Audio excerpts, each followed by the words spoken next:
अल्लाह ने जिस मकसद के लिए पैदा किया है वो मकसद पूरा कीजिए। वाह वाह। आज जो सहूलियात आपको हासिल हैं, ये सहूलियात बादशाहों को मयसर नहीं थी। वाह, बेशक बेशक जी, किसी बादशाह को आपने BMW में घूमते देखा, फॉर्च्यूनर में टहलते देखा, क्रेटा में घूमते देखा, हवाई जहाज में घूमते देखा, पनडुब्बी में टहलते देखा? किसी बादशाह को आपने क्या इस तरह देखा कि उसके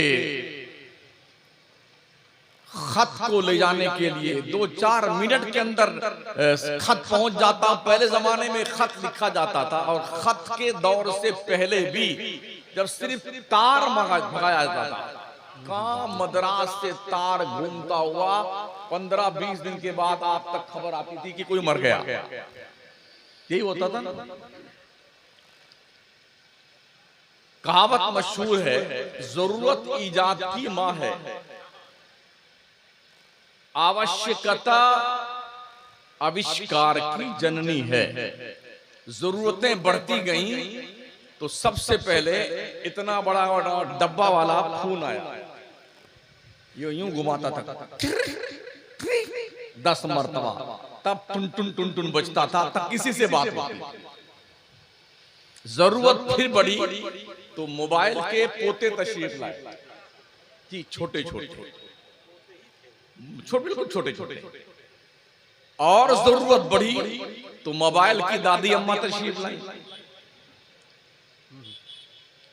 आप यहां बैठे हुए हैं, 1 मिनट के अंदर अमेरिका में बैठा हुआ आपका आदमी है ना, कर क्या रहा है, कहां मौजूद है, ऑनलाइन उसे देख भी रहे हैं आप, सुन भी रहे हैं, और किस हालत में है ये मुशाहिदा कर रहे हैं। बेशक बेशक क्या बेशक। ये सहूलियत बादशाहों को मैसर थी?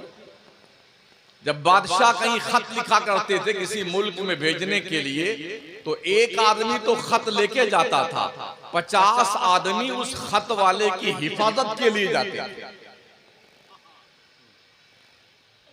क्या अल्लाह की इन नेमतों का कुछ एहसास है आपको,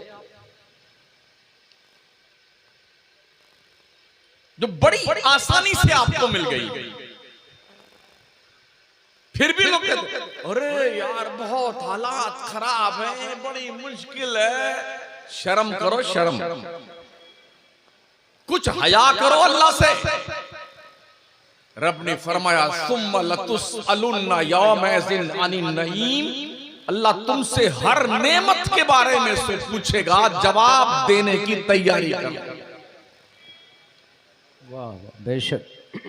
क्या तुम ये सोचते हो कि कोई बाईपास रास्ता है जन्नत में जाने के लिए कि उधर से भाग जाएंगे? अल्लाह फरमाता अयहसबुल इंसानु अन युतरका सुदा, क्या इंसान ये गुमान करता है कि उसे यूं ही छोड़ दिया जाएगा? लोग कहते हैं ना, अरे जाओ ना मौलाना, जो होगा देख लेंगे। तुम्हारा बाप देखेगा उधर, यहीं मरते हो। अगर मरने वाले की आंख खुली होती है तो लोग जबरदस्ती बंद कर, यही लोग देखने नहीं देते हैं, कब्र में क्या देखो? रूह कहां से निकलती है? आंख से निकलती है। हर इंसान की रूह आंख से निकलती है, इसीलिए मरने वालों की आंख खुली रहती है।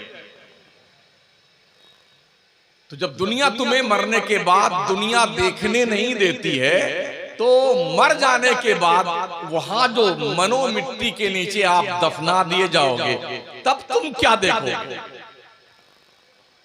यानी कैसा, बिल्कुल ऐसा ख्वाब देख रहे हैं जिसकी कोई भी ताबीर नहीं है।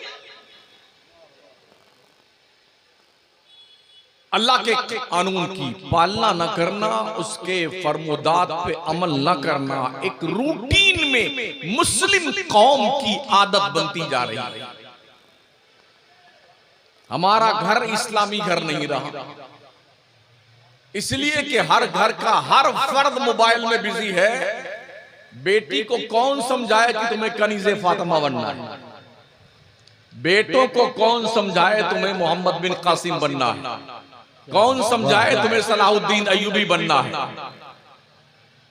याद रखें, आपकी एक्टिविटीज का ही असर आपकी नस्लों पे मुरत्तब होता है। बेशक बेशक हक। आपके बच्चे जैसा करता देखेंगे आपको वैसा ही करेंगे।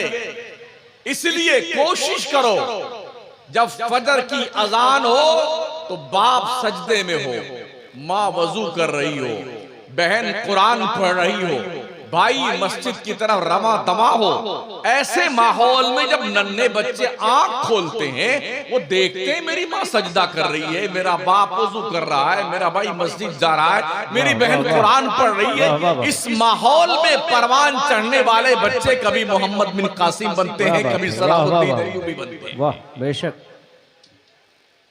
लेकिन आज की तारीख में आंख खुली नहीं उससे पहले मोबाइल पे हाथ जाता है। क्या मैसेज आया, क्या किसी ने चैटिंग करी हुई है, इसके देखने का कितना हौसला होता है आदमी को। मस्जिद का मुअज्जिन कितनी बार चिल्लाए मगर आंख नहीं खुलती। एक बुजुर्ग थे,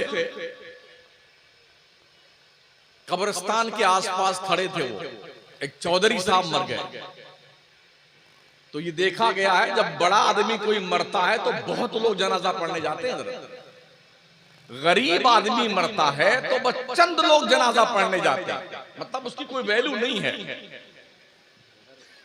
जबकि मुसलमान का मुसलमान पर हक ये है कि अगर कोई मुसलमान मर जाए तो उसके जनाजे की नमाज पढ़ना उस मुसलमान का हक है, कांधा देना मुसलमान का हक है, मिट्टी देना मुसलमान का हक है, बख्शिश की दुआ करना मुसलमान का हक है। क्या बात है, वाह वाह वाह। मगर होता यह है बड़ा आदमी मरेगा तो हो माशाल्लाह क्या लाइन लगी है जनाजे की, और छोटा गरीब आदमी मर जाए तो एक सफ नहीं होती है। तो चौधरी साहब मर गए, बड़ा लंबा चौड़ा मजमा, सफे लग गई, जनाजा पढ़ाने के लिए कोई मिल नहीं रहा था। लोगों ने तलाश किया तो हजरत बाबा साहब जो है किबला खड़े हुए थे, पकड़ लाए उनको, हजरत जनाजे की नमाज आप पढ़ा दें। वो आए मुसल्ले पे खड़े हुए, एक नजर जनाजे को देखा और एक नजर तकरीबन 300 नमाजियों को पीछे मुड़ के देखा, और फिर नियत बांध ली 1 घंटा में नमाज जनाजा पढ़ाई। जैसे सलाम फेरा ना तो पूरी पब्लिक टूट पड़ी मारने के लिए, दे लात दे घूसा। यार 5 मिनट में नमाज हो जाती, इस बाबे ने तो गड़बड़ शाबड़ा कर दिया। 1 घंटा में कोई जनाजे की नमाज होती है। बाबा ने कहा मुझे मार क्यों रहे हो? कहा अब तक ऐसी जनाजे की नमाज हमने नहीं पढ़ी है। और कौन सी जनाजे की नमाज है, तुमने 1 घंटा लगा दिया जनाजे में। कहा बात तो मेरी सुन लो फिर मुझे मार लेना। कहा बताओ क्या बात। कहा मैंने एक की जनाजे की नमाज नहीं पढ़ाई है, 300 आदमियों के जनाजे की नमाज पढ़ाई है। एक मुर्दा मेरे आगे था और 300 मुर्दा मेरे पीछे खड़े थे, मैंने सबकी पढ़ाई है। कहा क्यों? कहा अगर तुम अल्लाह के लिए आते ना तो मस्जिद का मुअज्जिन 24 घंटे में 5 मरतबा हय्या अलस सलाह की सदा देता है, तुम जरूर खुदा के सजदे करने के लिए जाते। तुम तो चौधरी साहब को राजी करने के लिए आए हो, मालदार की खुशी के लिए आए हो, दौलतमंद को राजी करने के लिए आए हो, इसलिए तुम जनाजा नहीं पढ़ने आए हो, चेहरा दिखाने आए हो कि तुम्हारे बाप की मैयत में हम आए। जनाजा पढ़ना इबादत, नेकियां मिलती हैं, अल्लाह राजी होता है अपने बंदों से, और हम कर नहीं रहे। जिंदगी की कौन सी ऐसी फील्ड है जिस फील्ड में हम और आप कामयाब हैं? कभी अकेले में सोचा कीजिए, गौर कीजिए, हम कहीं सक्षम नहीं, कहीं कामयाब नहीं, जबकि अल्लाह का फरमान है वला तहिनु वला तहज़नु व अंतुमुल आलौना इन कुंतुम मुमिनीन। तुम गम मत करो, खौफ मत खाओ, कामयाबी तुम्ही को मिलेगी, मगर शर्त यह है कि तुम मुसलमान बनो। अल्लाह ने कुरान में बार बार मुतालबा किया ना, ए ईमान वालो पूरे पूरे ईमान ले आओ, मुकम्मल तौर से इस्लाम में दाखिल हो जाओ। या अय्युहल्लज़ीना आमनू दुखुलू फिस्सिल्म काफ़ा, आधा तीतर आधा बटेर बन के ना रहो। सिर्फ जुम्मा की नमाज फर्ज नहीं है तुम पर, 5 वक्त की नमाज फर्ज। क्या अलमिया है, साल में वाजिब नमाज 2 मरतबा आती है ईदैन की शक्ल में। अल्लाह अकबर, क्या ज़र्क बर्क कपड़े पहन के और लकालक चकाचक चहकते महकते लहकते दमकते, झाड़ू मोछ बना करके, टोपी लगा करके, जूता शूट बूट ओहो जा रहे हैं ईद पढ़ने के लिए। भाई साहब ये वाजिब नमाज है, वाजिब। फर्ज नमाज कब पढ़ोगे? मरने के बाद। मैं पूरे भारत की बात करता हूं, मुसलमान सिर्फ 2.5% नमाजी है, सिर्फ 2.5%। हफ्ते में 1 दिन जुम्मा पढ़ने आता है। शिकवे करते हो कि तुम पर जालिम बादशाह मुसल्लत है, लोग क्या कुछ कर रहे हैं तुम्हारे खिलाफ। तुमने कभी सोचा इसके बारे में? तुम अल्लाह की नहीं सुनोगे ना, अल्लाह तुम्हें धुतकार देगा, कहां जाओगे तुम? सोचिए और 100 बार सोचिए। मैं ये अर्ज करना चाहूंगा, अब तक का जो ऑन रिकॉर्ड मामला है, 36 लाख मुसलमान बच्चियों ने मुर्तद होकर के इस्लाम के परचम तले से हट करके कुफारो मुशरिकीन के परचम तले जा चुकी हैं। 36 लाख।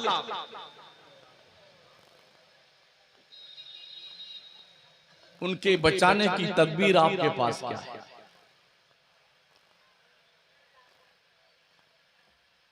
कोई लाहे अमल है आपके पास? कॉलेज अब आपके पास नहीं, यूनिवर्सिटी आपके पास नहीं, स्कूल आपके पास नहीं, घर का माहौल इस्लामी आपका नहीं, और कोई जलसा, कोई उर्स, कोई मेला इस्लामी पैकर में डला हुआ नहीं। इसलिए कि भी हमने आते हुए वहां से लेके यहां तक देखा, बहुत कुछ देखा।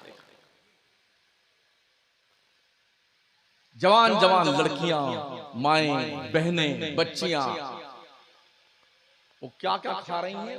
पानी में डुबोते हैं, पानी पूरी, आलू कचौड़ी, सड़े हुए आलू लाके तुम्हें खिलाया जाता है। मार्केट में जो 3rd क्लास का आलू होता है वो खरीदा जाता है। सुन लो।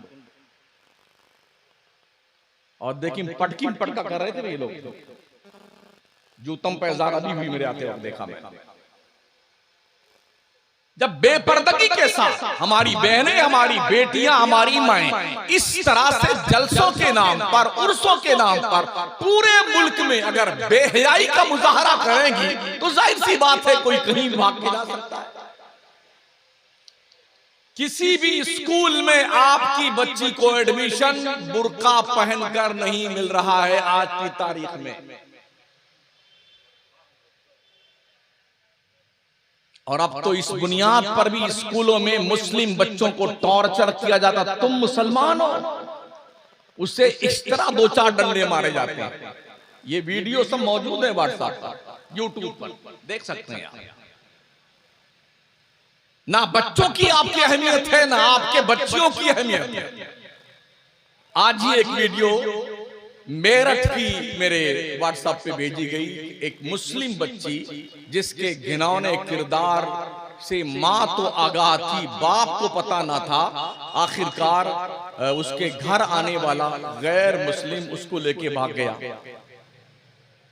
और जब मां थाने में पहुंची रिपोर्ट लिखाने के लिए, तो उसी बच्ची ने जलील करके अपनी मां को भगा दिया। आज की रिपोर्ट क्या कर रहे हैं आप? हम अपने बच्चियों को यह समझाने में सक्षम नहीं है कि तुम मुसलमान हो, तुम कौम मुस्लिम की आबरू हो, अपने मां बाप के वकार और सर के ताज हो, अपने भाइयों की आबरू हो। अब तक हम इसमें सक्षम नहीं हो पाए। कौन सी माँ और कौन सा बाप है जो ये नहीं चाहता अपने बेटे की मेरा बेटा पढ़े, होमवर्क करे, ये पढ़े, वो पढ़े, ये लिखाई करे, वो लिखाई करे। बच्चे भी तंग आ जाते हैं माँ बाप के बार बार टोकने पर, इसलिए कि बच्चे देखते हैं ना माँ भी कभी नहीं पढ़ती, जब तक काम करती है तो अंड संड बकती रहती है, वो कभी क्यों कितने काम घर में पड़े हुए हैं, कितनी परेशानी इस घर में है, फलाए, और जैसे काम से फुर्सत पाई लेके मोबाइल बैठ गई। बच्चे आपकी एक्टिविटीज पर नजर रखते हैं। हर मुसलमान के घर में एक मिनी लाइब्रेरी होनी चाहिए, छोटी लाइब्रेरी जिसमें 100-150 किताब मजहब की होनी चाहिए, ताकि कभी भूल करके भी तुम्हारी औलाद अगर किताब उठाए तो कुछ तो दीन सीखेगी तुम्हारी औलाद। कहां जा रहे हैं?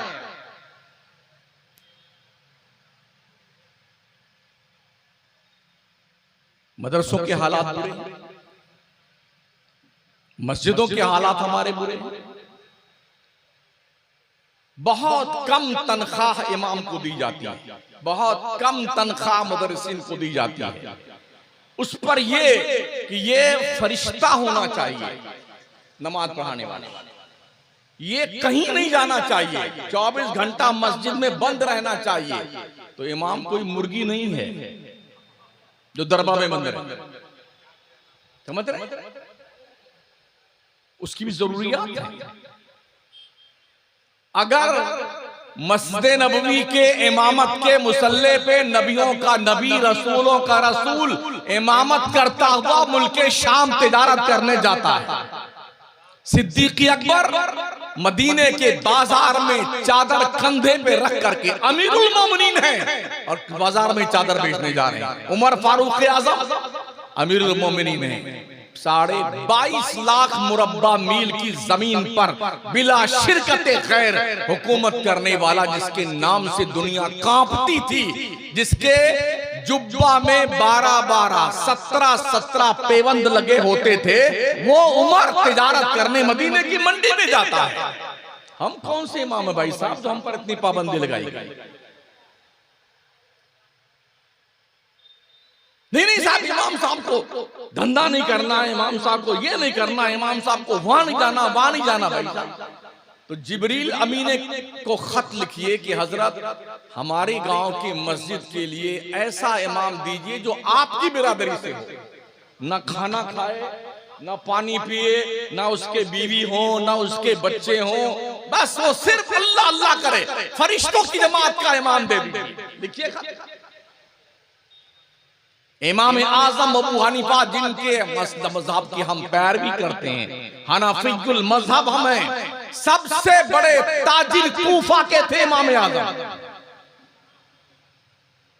और हक बात दिलकश भाई, हमारे उलमा जो हक बात नहीं बोल पा रहे हैं उसकी वाहिद वजह यह है कि वो खुद कफील नहीं है। जब तक आदमी इमाम मौलाना खुद कफील नहीं होगा तो डर के मारे हक बात नहीं बोल पाएगा। कमेटी नाराज हो जाएगी, सदर गुस्सा हो जाएगा, खजांची नाराज हो जाएगा। इसलिए हर इमाम को खुद कफील होना जरूरी है, हर आलिम को खुद कफील होना। बहुत खूब, बेशक, ताकि दीन की बात आंखों में आंखें डाल करके कौम को सुना दी जाए, बिला खौफ लौमत लाए। एक हादसा पेश आया था मेरे साथ में, हमारे यूपी में एक जगह तकरीर करने गए थे। इत्तेफाक देखिए, उस मदरसे का जो बानी मबानी था वो पीर भी था और जाहिल भी था। हाँ, मुझसे पहले वो कारी साहब एक हैं कलकत्ता के, हाँ, उनकी तकरीर हुई, मेरा ऐलान हुआ तो खुद खड़ा होगा तकरीर करने के लिए, पिरवा। अब बोलते बोलते क्या बोलता है, नमाज की कोई जरूरत नहीं, हज ज़कात रोजे की कोई जरूरत नहीं, कुरान की कोई जरूरत नहीं, मसलकी आला हज़रत जरूरी है। खबीस क्या बोलने लगा यार, किसी मौलवी की हिम्मत नहीं कि चूं कर दे, क्योंकि नजराना उसी को देना था। जैसे महोदय जी बैठे, बगैर ऐलान के मैं कुर्सी पे बैठ गया, बगैर कुछ खुतबा पढ़े हुए। मैंने कहा ये जनाब जो अभी खिताब फरमा रहे थे, इनकी बेगम इनके निकाह से बाहर तशरीफ ले गई।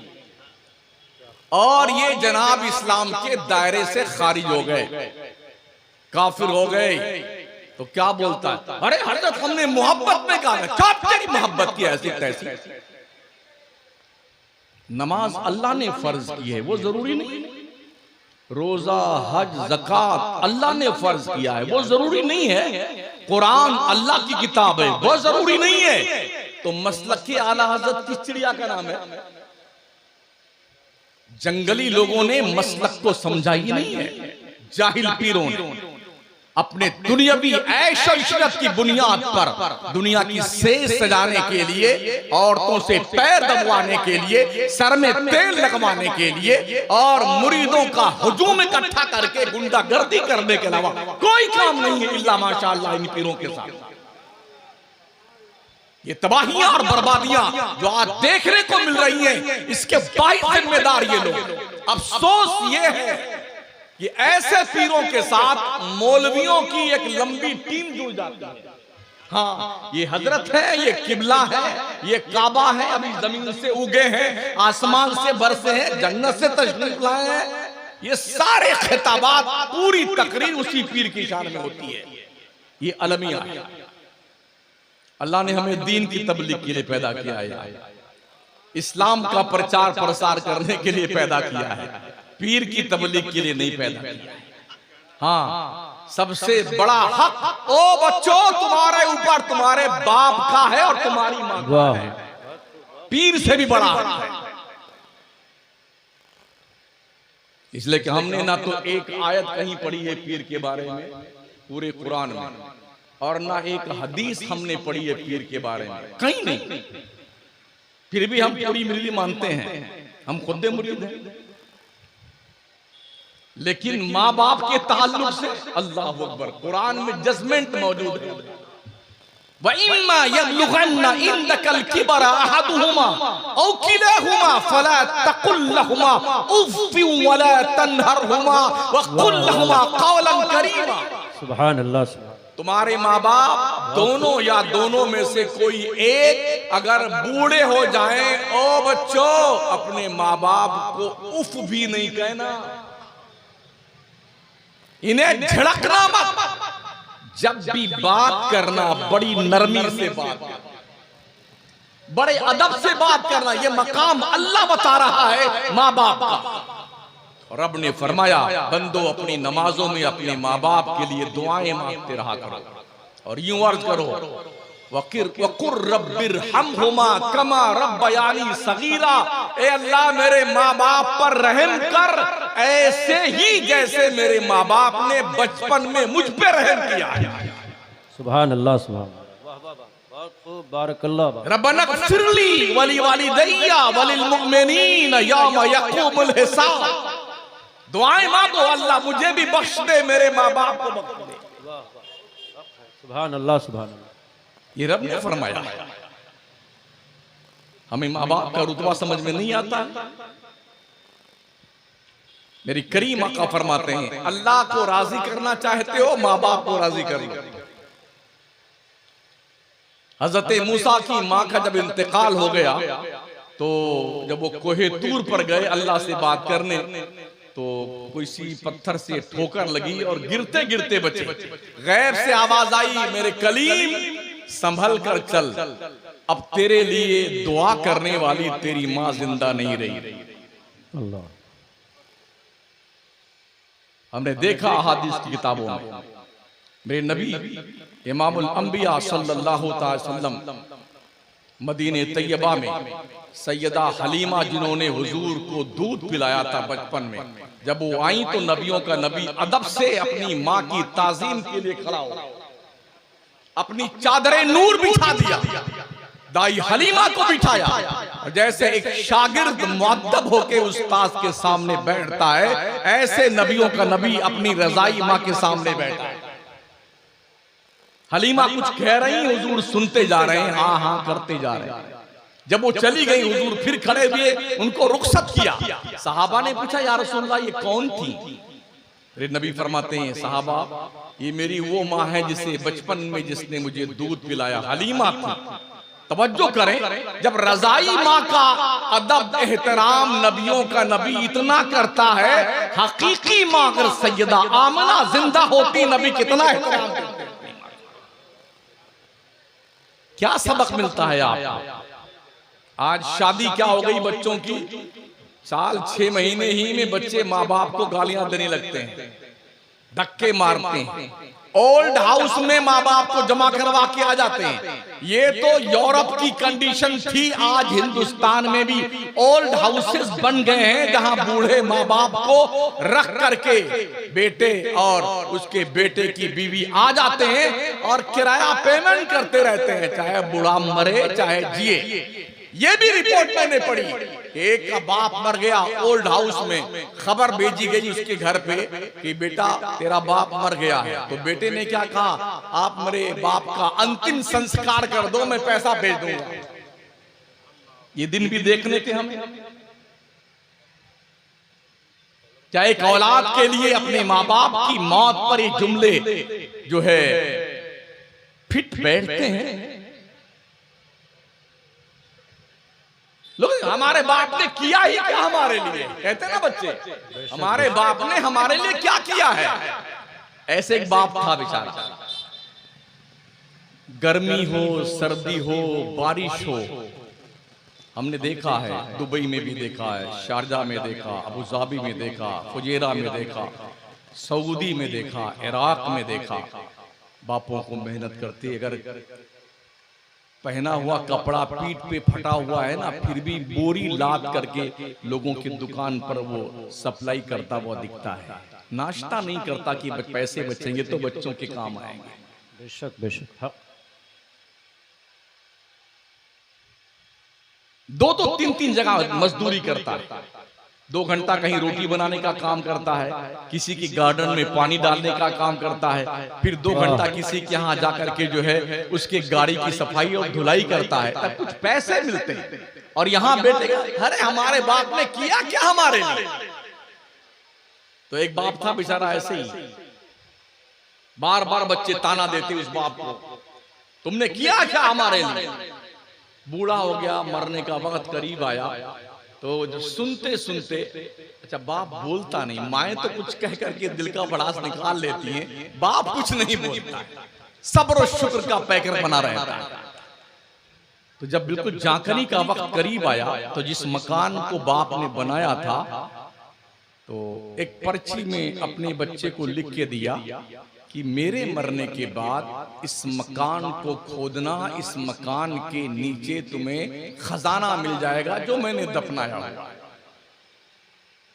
बाप का इंतकाल हुआ, बच्चों ने जल्दी जल्दी तैयारी की, कब्र खुदाई, कफन मंगाए, नहलाया, कपड़े पहनाए और मेहमान को कब्रिस्तान के हवाले कर दिया। पलट के आए, जुट गए सारे अपने बाप के बनाए हुए मकान को खोदने के लिए। पूरा मकान एकदम खोद खोद करके खंडर बना दिया। बहुत देर के बाद एक छोटी सी मटकी मिली, इनके दिल की तमन्नाएं उस तरफ जो है मुल्तफित हुई कि शायद इसी में खजाना है। जब उसको मटकी को खोला तो उसमें एक पर्चा रखा हुआ था, उसमें लिख रखा था बाप ने कि अगर हमने तुम्हारे लिए कुछ नहीं किया है तो जैसा मकान हमने बनाया था वैसा बनाकर बता दो। अब ना बाप रहा और ना बाप की बनाई हुई इमारत रही। अब एहसास बच्चों को हुआ कि वाकई में जो कुछ किया था वो बाप ने किया, मगर वो मामला हुआ सांप जब निकल गया, अब लकीर पीटने से कोई फायदा नहीं हुआ। माँ बाप की कदर कीजिए जिंदगी में, इनकी बख्शिश की दुआएं किया कीजिए, इनके काम आए, इनकी दवाएं करवाइए, सर में तेल लगाइए, इनके हाथ पैर दबाइए, इसलिए कि अल्लाह रसूल ने ये जो इज्जतें रखी हैं ना माँ बाप के कदमों, तुम्हारी जन्नत काबा के दीवारों के साए में नहीं है। अल्लाह के पैगंबर ने फरमाया अल जन्नतु तहता अक़दामिल उम्महात, ओ मेरी उम्मत के लोगों तुम्हारी जन्नत तुम्हारे माओ के कदमों के नीचे है। बेशक बेशक, वाह वाह वाह, बहुत खूब। इस्लाम के पैगंबर ने फरमाया दुआए वाले दी ले वाला दही का दुआई लकुम, एक बाप की दुआ अपनी औलाद के लिए ऐसी होती है जैसे एक नबी की दुआ अपने उम्मत के लिए हुआ करती है। क्या कहने, क्या कहने। मगर लोग पहली बात तो ये जानते ही नहीं, इसलिए कि हमारे जलसों में सिर्फ एक दूसरे की तारीफ के अलावा कुछ होता नहीं।